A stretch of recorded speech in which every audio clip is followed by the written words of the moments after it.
Welcome back to Fire Dragon. We're here today with a small tutorial on just how redstone works. I did one of these a while ago, didn't do the best job of it. I explained a little bit how redstone works.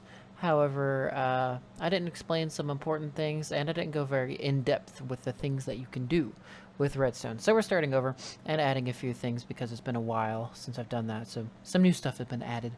But we're going to start off with a very simple buttons and lever. A lever, you just switch that flip on and it'll send out a signal pulse of 15 redstone. On the 16th one you can see that there is no lit up redstone, but on the 15th one there is 1 signal strength. On the 14th one there's 2 signal strength, and so on. At the very start it starts off at 15 signal strength, which means it will go 15 blocks total, 14 additional blocks. And that one is a manual switch. You switch it off, you switch it on, and you switch it off for whenever you need it to be off and on. Now the wooden button, it's a little bit different. You press it and then it releases itself. So you can press it, you can move through whatever you're doing, and it can stop. And then there's also the stone button, which is the same thing, except for it has a faster pulse for the stone button. And the wooden buttons can be shot with arrows, and the arrows can be picked back up. So if you wanted to do this for some distance type of thing, for whatever reason you would need it, the arrow would eventually despawn, closing or stopping whatever you had the trigger for. And both of these buttons also go a full 15 signal, just like the lever. Now, redstone is a pretty simple object. It sends pulse from one area to another, if you haven't figured that out by now. So these are some of the things you can do with redstone. You can use a pressure plate, which we'll get to later on that. But you can use this pressure plate to push a door open. You can use the redstone, I should say, to push a door open. You can use it to open a fence gate. You can use it to move up a trapdoor. And the iron trapdoors as well as iron doors are only accessible through use of redstone, which powers it and moves it on up. There's some pretty cool tricks you can do with redstone to make those automatic, but we'll get into some of that later maybe. Alright, and now we're going to move on to the pressure plates. Pressure plates are relatively simple, the normal ones are at least. You have your wooden pressure plate, which has the exact same pulse length of your stone pressure plate. However, with the wooden pressure plate, you can shoot it with an arrow, or you can throw an item out onto it. And if the item doesn't despawn on you, it will stay there and send out the signal pulse forever, or until the item despawns. Now it'll send out, both of these will send out a signal pulse of 15, just like all of the rest of those. And you can also have entities step on these. So thrown objects are an entity. However, monsters, I should say, are also entities, but they're a different type of entity. I've got it on peaceful mode. Let me change that out before I try this. But you got your creeper. It can step on a pressure plate, and then you knock it away. It can also step on a stone pressure plate, though. So thrown items will not trigger a stone plate, will trigger a wooden plate, and monster entities will trigger both plates. Alright, so now we have our light pressure plate and our heavy pressure plate. Now it's been a while since I've messed with this, but if it's all the same, these ones are basically entity counters. So as long as they are different types of entities, you throw on an entity. Oh, I keep throwing them too far. You throw an entity on there, it'll give you a signal strength of 1. Throw a second entity on there, it'll give you a secondary signal strength of 2.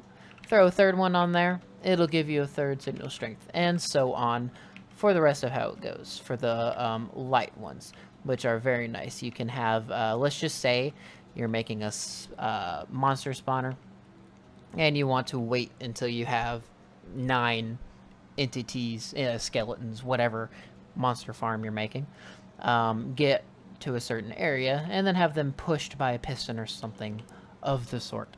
You could have it pushed right there, put right there, then you could have blocks over, and you could have your redstone going out 9 signal strength, And whenever it reaches the 9th signal strength, it reaches a repeater, which sends a signal to the piston to push whatever.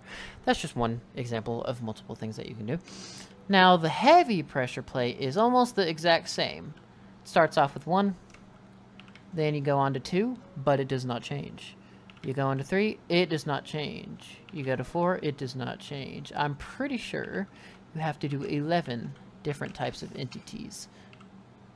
And I did not mean to miss that. Alright, so we got 4 different types. We got 5 now. Let's make sure we're on top of this. 6, no change. 7, no change. 8, 9, 10, 11. Yes, it is 11 until your secondary pulse has been reached. And now that's useful just if you're making a monster farm, which is the best example I have of why you would use this. If you have a monster farm and you're just trying to make sure that you have a lot of enemies before you do something, or maybe you're making a villager farm and you want to make sure you have enough villagers, or a cow farm to make sure you have enough cows before you kill them all or something like that. It'll measure in 11, groups of 11, I believe. So you'll have to have 22 to get to the 3rd signal strength. I'm fairly certain is accurate. So that way you don't have to have this pressure plate and you have to have, 22 redstone going out. You can just have 2 redstone going out for the 22 entities. So that works also with monsters. And I need to put some blocks around this before I even try it. So that way they can't be gone, get out. But we're going to show you that it also works with monsters. Let me give creeper spawn egg. And I need to change it back out of peaceful. Alright, so we got our creeper. That is 1, giving 1. We got a second one.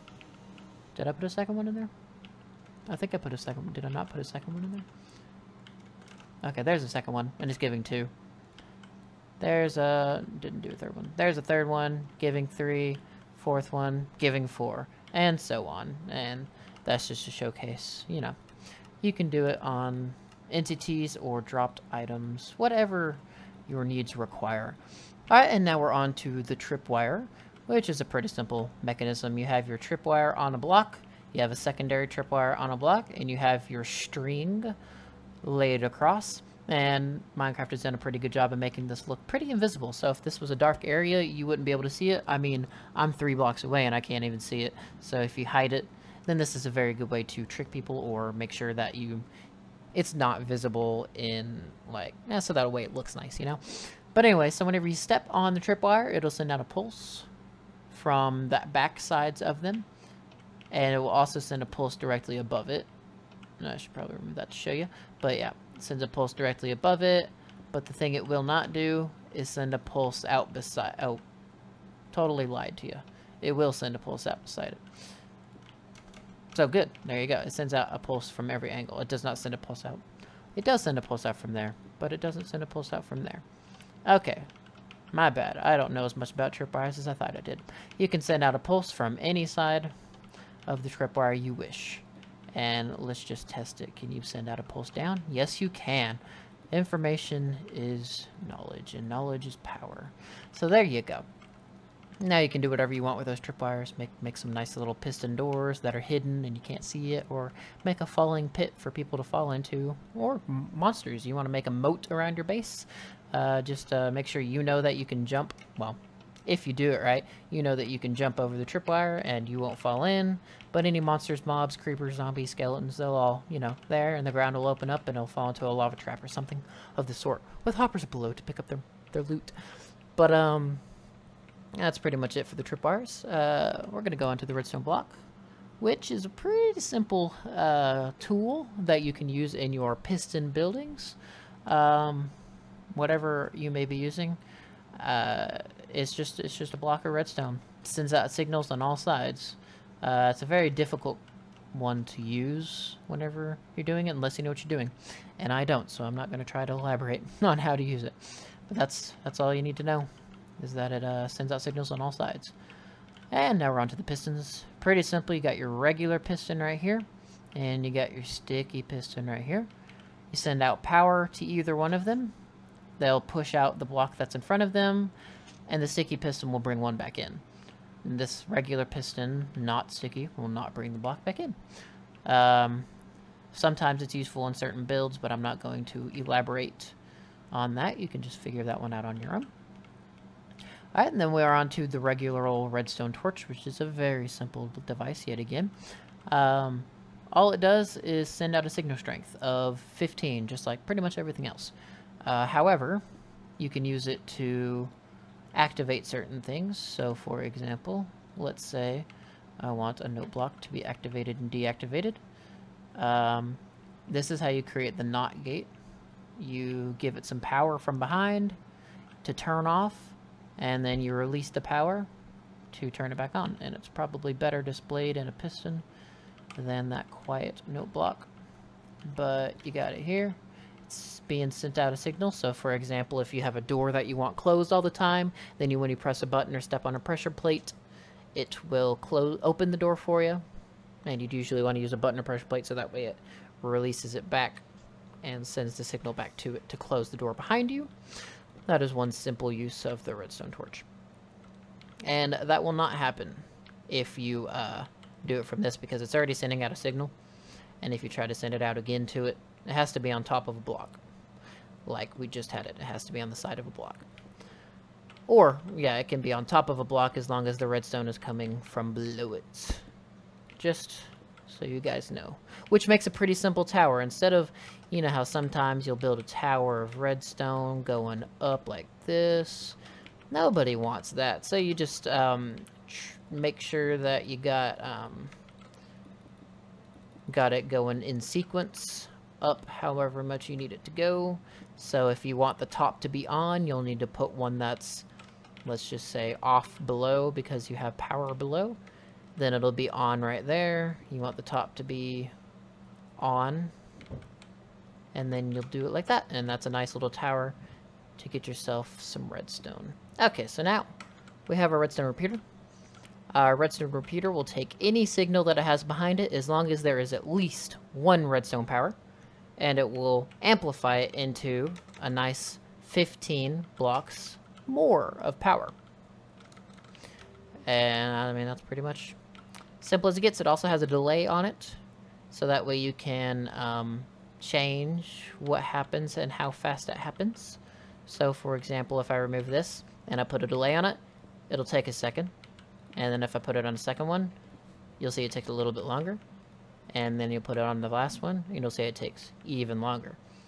And of course the first one is just instantaneous, which is very useful in clocks and stuff like that in Minecraft. And now we are on to the comparator. Now the comparator does some very advanced, fancy subtraction and addition, of which I don't know. You can go on the wiki and try to figure out what on earth it's trying to tell you. But what I do know is that it can detect how many blocks are inside of a storage chest or a hopper that is connected to. So you put a stack in there, it gives you 1, put another stack, it gives you 2, put another stack.